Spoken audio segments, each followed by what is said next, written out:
I was born at 24 weeks, premature, so quite early. I was a twin, and I weighed 1 pound 12 ounces when I was born, so that was back in 1972. So I'm aging myself here, but yeah, so it,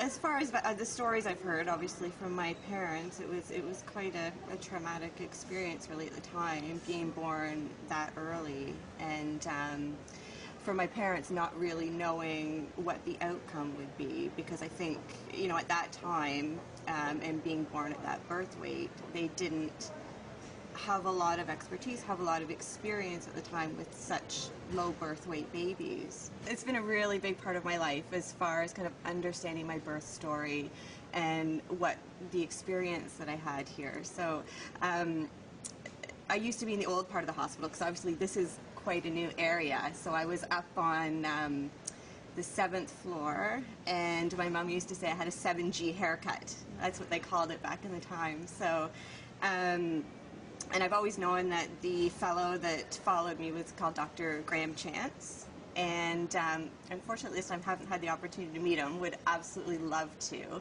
And I think it's quite ironic because his name is Dr. Chance, and I've always looked at it in my life that they gave me a chance and there was hope for me. I think being born that early and that little, there was a lot of uncertainty as far as what the life expectancies would be for babies my size. So, but always been told about being 3 months premature and coming to the hospital, being born so early, and a lot of the, you know, the challenges that my parents faced as well in not knowing what would happen, not knowing what the outcomes would be, but really putting a lot of faith in the medical system and the doctors and the nurses and, you know, all the other professionals that, you know, I think really pulled together to work on me and to, you know, to help me become who I am. So I think hearing stories from my parents when I was born, there wasn't the level of social work input that there is now. And I think for families, it's extremely important, because social work helps, I think, to pull together the practical support,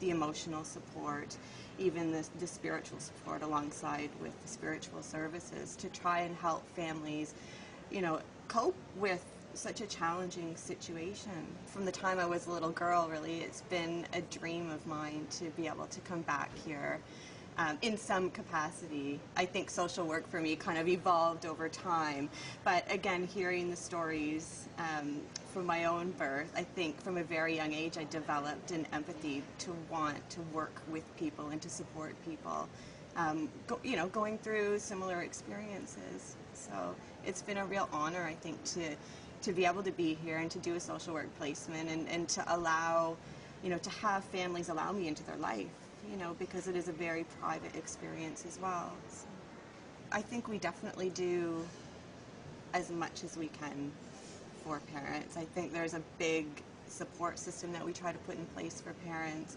you know, going through an extremely challenging, difficult situation, and it's trying to put all the pieces in place for them and make sure that they've got that cocoon of support around them. So I'm sure there's things that, you know, in any area of healthcare that you could do better, but I think that we really strive to make sure that we're supporting families to the best that we can.